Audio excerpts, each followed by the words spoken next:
Hello and a very good morning. You're watching the Breakfast News on Rajya Sabha television with me, Frank Pereira. Let's begin with this morning's headlines. Reconciliation talks between two Aam Aadmi Party factions fail. Party's PAC says it has accepted resignations of Yogendra Yadav and Prashant Bhushan, even as the two leaders say they haven't quit yet. It was a bloodbath on Dalal Street on Thursday. Panic sell-off sees the Sensex falling over 650 points while Nifty falls over 188 points.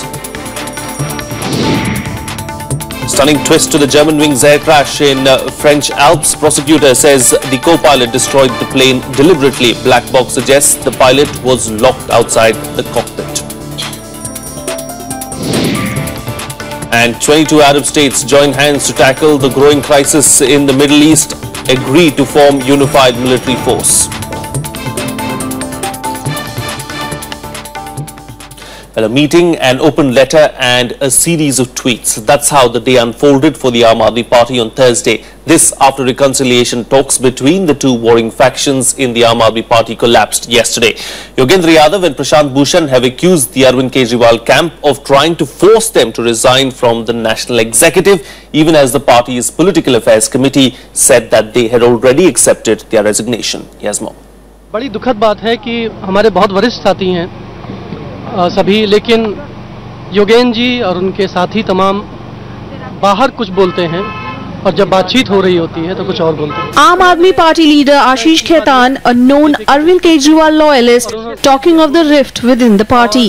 The party's highest decision-making body, its political affairs committee, met on Thursday to discuss the infighting. सारी बातें हम लोग मानते गए, लेकिन हम लोगों ने कहा कि एक बात आपकी स्वीकार्य नहीं है, वो ये कि अरविंद को संयोजक पद से हटाया जाए. एनसी अपनी बैठक में अब ये तय करेगी कि पार्टी में कैसे निर्णय होंगे, पार्टी की एनी का गठन कैसे होगा. हम लोग अभी भी उम्मीद में हैं कि किसी समाधान और निष्कर्ष पे जल्द पहुंचेंगे और हो सकता है कल तक या परसों तक कोई एक समाधान हमारे सामने आए. Talks between the two warring factions have failed. Prashant Bhushan and Yogendra Yadav wrote an open letter to party leader Arvind Kejriwal yesterday, saying the message conveyed to them during reconciliation talks was that they should either resign gracefully or face removal from the national executive. हम इस्तीफा जरूर देंगे. वही हमने लिख के दी थी. कितने 15 दिन में 10 दिन हो गए हैं बातें लिखे हुए. हमने लिख के दी थी. वो इस बातों को लागू कर दें. आज तक नहीं कर पाए, कोई बात नहीं, कल शाम तक कर देना. हम पक्का उन्हें परसों सुबह इस्तीफा दे देंगे. वो बैकडेटेड एक्सेप्ट कर देंगे, उसमें कोई दिक्कत नहीं. I am really disappointed and shocked by the manner in which this PAC members and our senior colleagues in the party are dealing with this matter. Talks began last week with the aim of bridging the trust deficit between the two groups. In the letter, Yadav and Bhushan said they had never made any attempt to dislodge Kejriwal from the national convener's position and that they always extended whatever support they could give to him. The party's national council is to meet tomorrow to discuss the issue. Bureau Report, Rajya Sabha TV.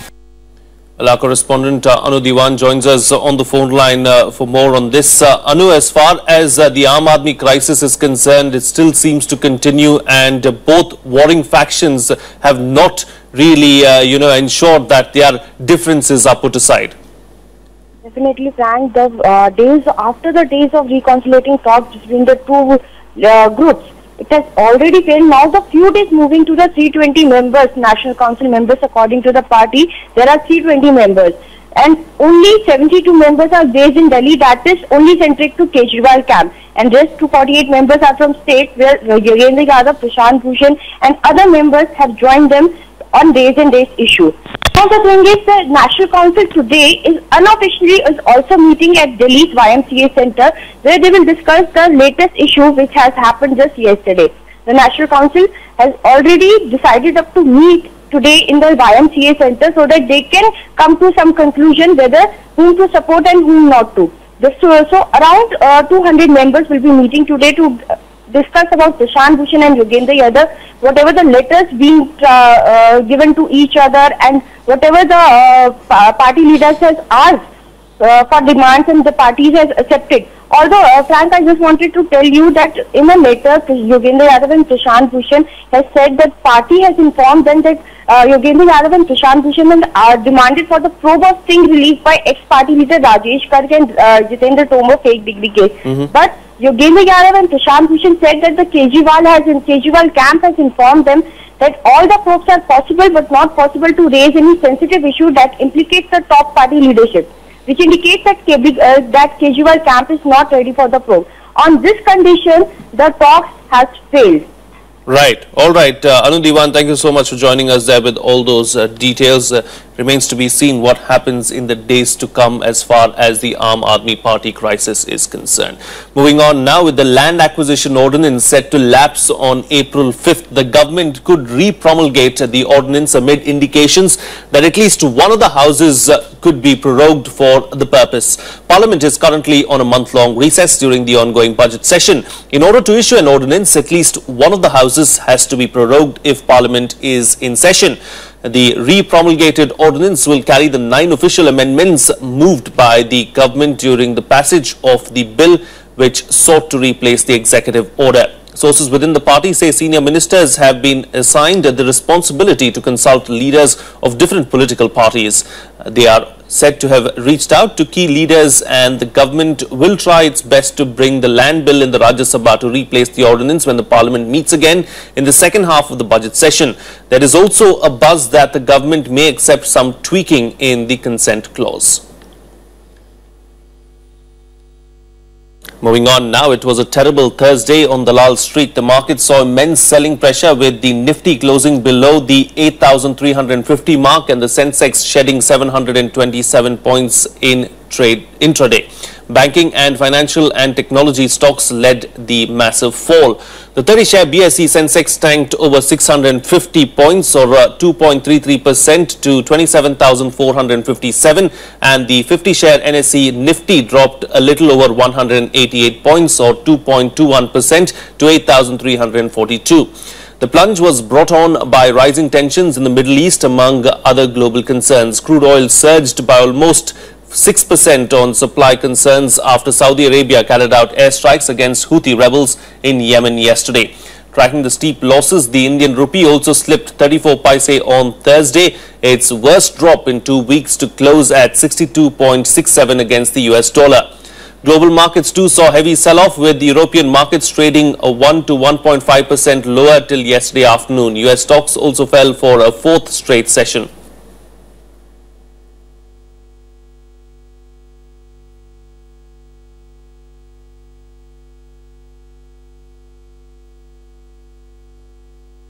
Well, joining me for a chat this morning to talk about the bloodbath on Dalal Street is economist Akash Jindal. Akash, thank you for joining me on the program. Good morning. Thank you. Over 650 points the Sensex has lost in a single day's trade, yesterday. Was it only the Yemen crisis that, led to this, or were there other external factors as well that influenced the fall? Yemen was definitely one of the key factors. See, I'll be talking here as an economist. I won't be talking about any specific security. I'll be giving views about stock markets and economy in general. Now, as you have rightly pointed out, one was the Yemen crisis. Now, why is Yemen crisis very important for us? Yemen, though geographically is not that close to India, but the major problem is crude oil. Crude oil, as you have yourself shown, rose. Brent crude as well as NYMEX crude, they rose by around 4%. Now, if crude oil prices keep on increasing because there is no certainty about the Yemen crisis, then the worst affected would be India. Because the moment crude oil increases, our inflation would grow. And inflation is the mother of almost all economic problems in India. I can go on and on, but I'll tell you the base. And then again, our precious foreign exchanges are used for importing crude oil, because 75 to 80% crude oil is being imported. Second issue was the US durable buying data was down. Now, why is it relevant for us? US, we all know, is the biggest economy in the world. US durable buying data going down means the US economy is not doing well, which would have an impact, sentimental as well as actual, on all other major economies of the world, plus most of the FIIs which we have in India are US based. So both things had a combined impact.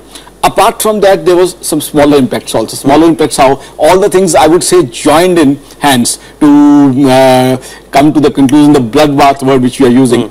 Yesterday was the last day of settlement. Not only was last day of the settlement, it was the last settlement of the financial year. Yes. Now, typically on settlement, one has to close the trade, square the trade, and secondarily, there are people who don't want to take the trade to the next financial year, accounting and taxation issues. So they have to square off. So that is something which added up to that. So I think all the three things combined, primarily Yemen, secondarily you can say US durable data, thirdly, which added to the woes, was it being the last day of settlement and last settlement of the financial year. All three things, they added up to that. Not just the Indian stock markets, the global stock markets also did badly. So was there a combined reason for that as well? Definitely, see, global stock market, as I told you, US is the leader of the world economies and the stock markets. So US durable data going down, because there have been lots and lots of talks and discussion in the past 2 years. Is US out of recession or not? There is, I can say, I've been talking to fellow economists throughout the world. Nobody can say conclusively that the US is out of recession. Yes. So whenever there is something wrong, the question again comes, is US still in recession? So that is something which was negative for US. Plus the Yemen and Middle East, they are relevant for the entire world. Again, crude oil, it has relevance for the entire world, somewhere positive, somewhere negative, but crisis would have impact on the entire world. So I think these are the two things which impacted US also. And globally also, if you talk about US, international economies are not doing well. US, still it's a dilemma whether it's going well or not. China, we all know, is not performing very well. Yes. Russia, they have the Ukraine issue. Brazil, again, they are not performing well. So I would say India, we are lucky, we are going with good growth, good data. But overall, you say the world economy is not growing at a good pace. So already the base was not that strong. Yes. So if the base is not that strong and you have two negative news, so definitely the impact is going to be. So that is something which impacted Europe, US yesterday. Indeed. You know, is this trend going to continue now, or are we going to see a recovery maybe today and during the course of next week? I think a very pertinent and important question, because this would be in the everybody's investor's head. I'll take you a bit back. See, our Sensex, it touched 30,000. Our Nifty touched 9,100 with a pre-budget and a budget rally. That was the first week of March when we crossed these, I would say these were all-time highs till now. That time, the government was going strong with its reforms agenda, with its growth agenda. Apart from that, prior to budget, it was a pre-budget rally, and around budget or after budget immediately, it was a good budget rally. Now, what happened was, the month of March has not been good for Indian markets. We had an 8.5% fall. There were certain perceptions, the markets were overpriced, certain issues regarding Q4 results. Now coming hurriedly to how the markets would fare, I think markets now are optimally priced. Now the key factors for the market would be Q4 results, which would be out in 2 weeks' time. They'll come, then the RBI policy, and in too short term, how the Yemen crisis ultimately impacts and ultimately how it unfolds. Now the message for the investor is, as of now, if somebody wants to invest for 15-20 days, this is not the time. If somebody wants to take a 1-year call and is satisfied with reasonable returns, he shouldn't be expecting the returns which we had last year. Yes. I think he can invest at these levels. All right. We'll have to leave it at that. Akash Jindal, thank you so much for putting things into perspective for us and sharing your expertise on this particular subject. Thanks.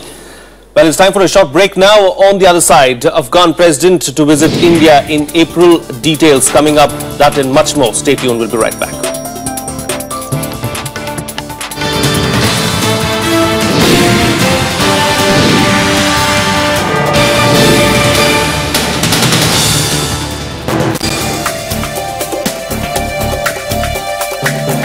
A super body tribunal is being planned to administer all tribunals and appellate authorities.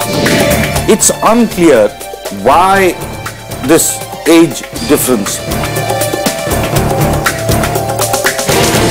Watch Law of the Land on the Tribunals, Appellate Tribunals and Other Authorities Bill 2014 this Saturday at 6:30 p.m. only on Rajya Sabha TV.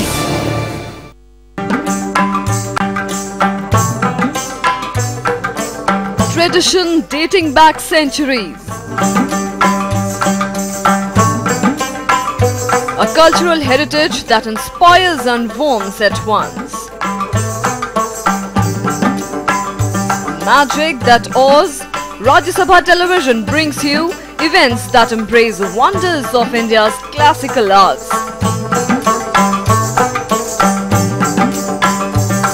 Conversations with the biggest names in the culture and music. Rajya Sabha television, democracy at work.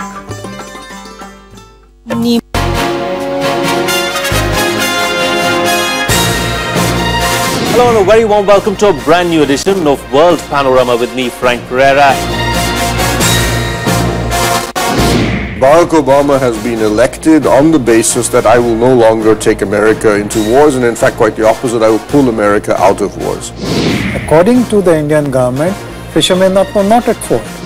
The US intervention in Iraq set the stage for exacerbation of these conflicts, and then the intervention in Syria.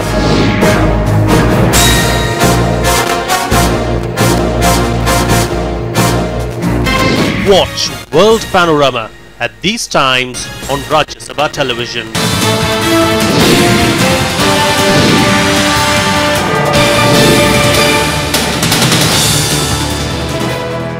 Welcome back. You're watching Rajya Sabha television. Well, the centre will enact a law for permanent protection of River Ganga from pollution after a meeting with the chief ministers of 5 states. Prime Minister Narendra Modi pitched for an uncompromising mission mode approach to stop further pollution of the river considered sacred by millions. The meeting was attended by Bihar Chief Minister Nitish Kumar, Uttarakhand Chief Minister Harish Rawat and Jharkhand Chief Minister Raghubar Das. Uttar Pradesh Chief Minister Akhilesh Yadav and West Bengal Chief Minister Mamata Banerjee, 2 other states through which the river flows, did not attend the meeting of the National Ganga River Basin Authority. At the meeting, Modi described the task of cleaning Ganga as challenging. He said that the cleaning of the heavily polluted river would require the participation of people as well. जब तक जल संवर्धन नहीं करेंगे हम हिमालयी क्षेत्रों के अंदर छोटे छोटे पॉन्ड्स आदि बना करके नदियों को और नदियों में मिलने वाली स्ट्रीम्स को जब तक रिजुविनेट नहीं किया जाएगा तो गंगा की सफाई का काम, यमुना की सफाई का काम बड़ा कठिन हो जाएगा। मैं इतना कह सकती हूँ कि माननीय मुख्यमंत्रियों ने जो बातें उठाई हैं उन बातों का सरोकार हमको पहले से ही है, उनका कंसर्न भी हमको पहले से ही है, बल्कि आज प्रधानमंत्री जी की अध्यक्षता में हुई बैठक का परिणाम ये आएगा कि अब राज्यों को जिस प्रकार से प्रधानमंत्री जी ने अपने साथ भावनात्मक रूप से समाविष्ट किया इस कार्यक्रम में, इससे अब कार्यक्रम में तेजी आएगी। उन्होंने कहा कि गंगा की सफाई के काम को एक जन अभियान के रूप में किया जाएगा और उसके लिए फंड की कमी नहीं होने दी जाएगी।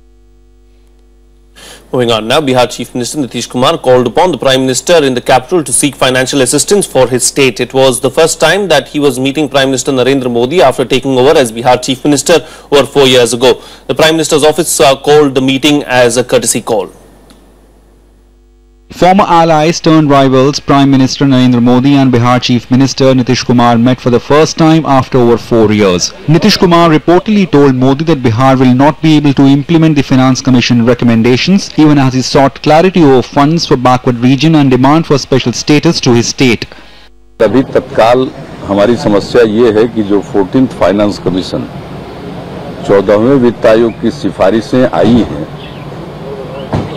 उसके मुताबिक राज्यों को 32% की तुलना में अब 42% का हिस्सा दिया गया है, लेकिन बिहार को इससे कोई फायदा नहीं हो रहा है, बल्कि कई प्रकार की योजना के मद में जो सहायता मिलती थी अब वो बंद हो गई, तो उसके चलते जो कुछ बढ़ा उससे ज्यादा घट गया, तो कुल मिलाकर बिहार को नुकसान हुआ है। तो एक तो यह, और दूसरी बात है कि तो इसलिए हमने आग्रह किया है कि इसके लिए भरपाई बिहार जैसे राज्यों की जानी चाहिए। Bihar goes to polls in November when both Modi's BJP and Nitish Kumar's JDU will be main rivals. The BJP has, however, assured the political rivalry will not come in the way of an agreement. Bihar के मुख्यमंत्री के तौर पर वो प्रधानमंत्री जी से मिले हैं और नरेंद्र मोदी जी भी बिहार को बहुत प्यार करते हैं, तो बिहार का विकास हो, डेवलपमेंट हो। और राजनीति में कितना भी मतभेद हो, मनभेद हो, लेकिन राज्य के हित में बातचीत करनी चाहिए। Another issue was backward regions grant fund that Bihar used to get before the state was bifurcated in 2000. Backward region grant fund के माध्यम से जो बिहार का पुनर्गठन हुआ था, झारखंड अलग हुआ था, उसके बाद से एक विशेष सहायता मिलती थी। इस पर जो उत्पन्न एक शंका है उसका समाधान होना चाहिए और वो पैसा मिलना चाहिए और आगे भी जारी रहना चाहिए। Earlier this week, Nitish called an all-party meeting in Patna that concluded with a resolution that the state will lose 50,000 crores if it implements the 14th Finance Commission recommendations. Interestingly, the state BJP leadership chose to skip the meet.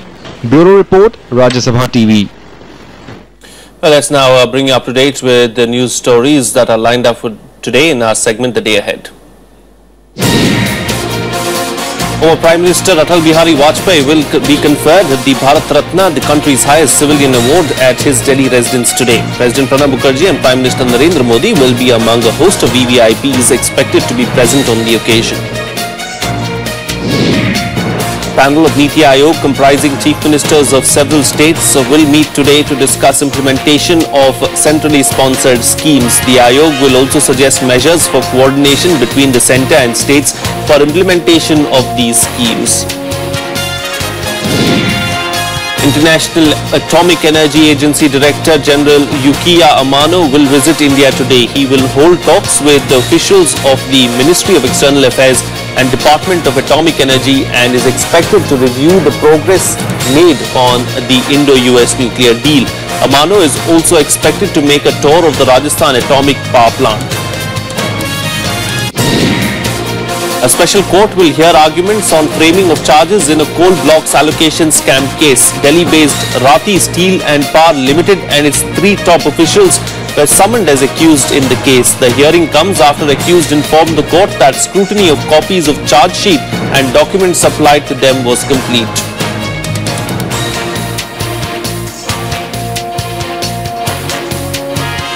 Moving on now, newly appointed Afghan President Ashraf Ghani will be making his first trip to India next month. The visit is seen as an opportunity to address India's concerns regarding Afghanistan's recent interactions with Pakistan.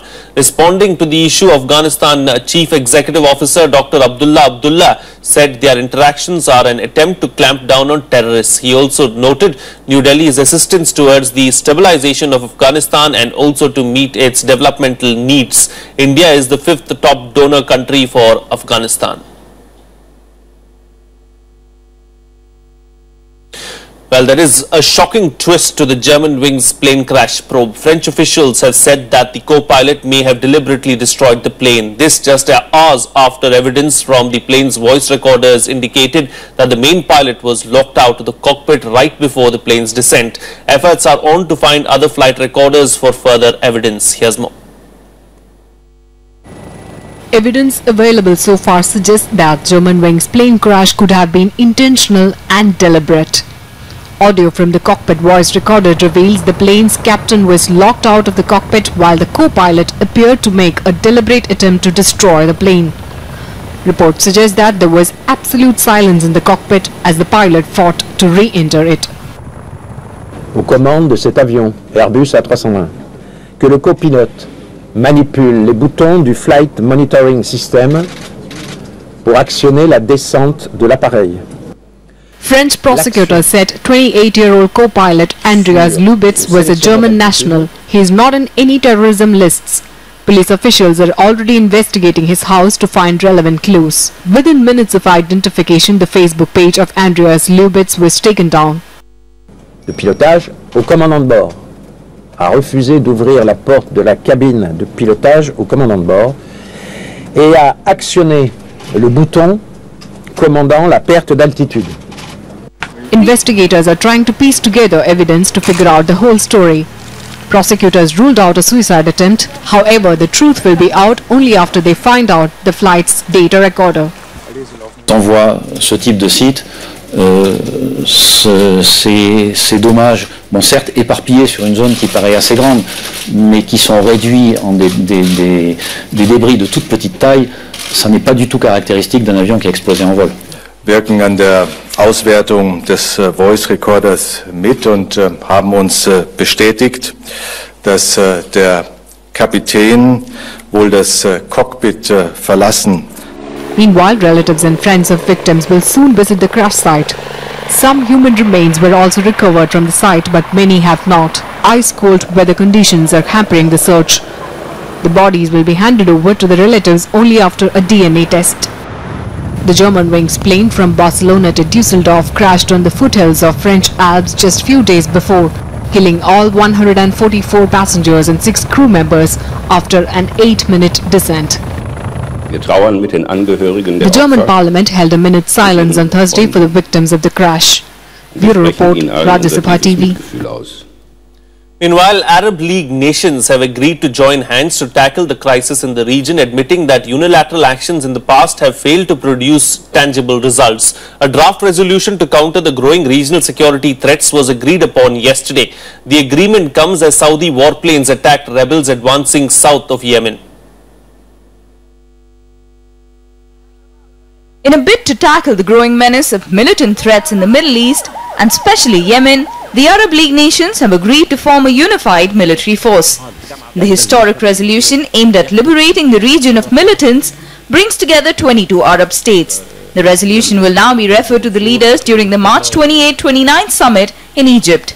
الجامعة العربية لديها جيش هيروح يحارب ويحرر ويعمل.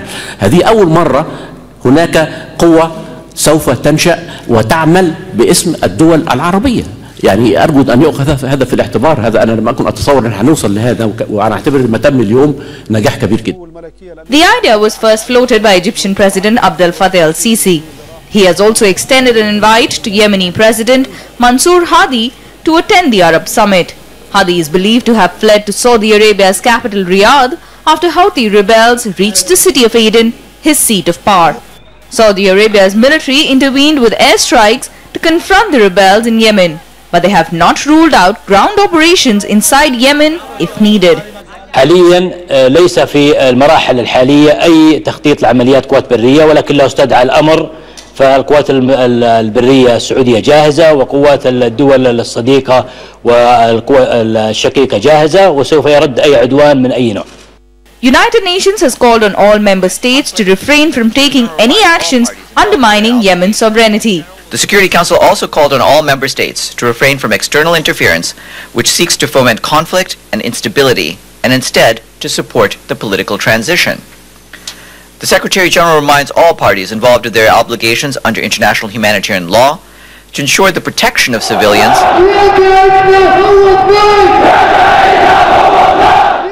Angry Houthi followers and supporters of the former president Ali Abdel Saleh called for protest against the Saudi attacks. The last few days have seen a major escalation of violence in Yemen. The dangers facing the region have perhaps never seemed starker. Strikes and counter-strikes from all sides have resulted in mass destruction. Bureau Report, Rajya Sabha TV. That's it on this edition of the Breakfast News. Have a nice day.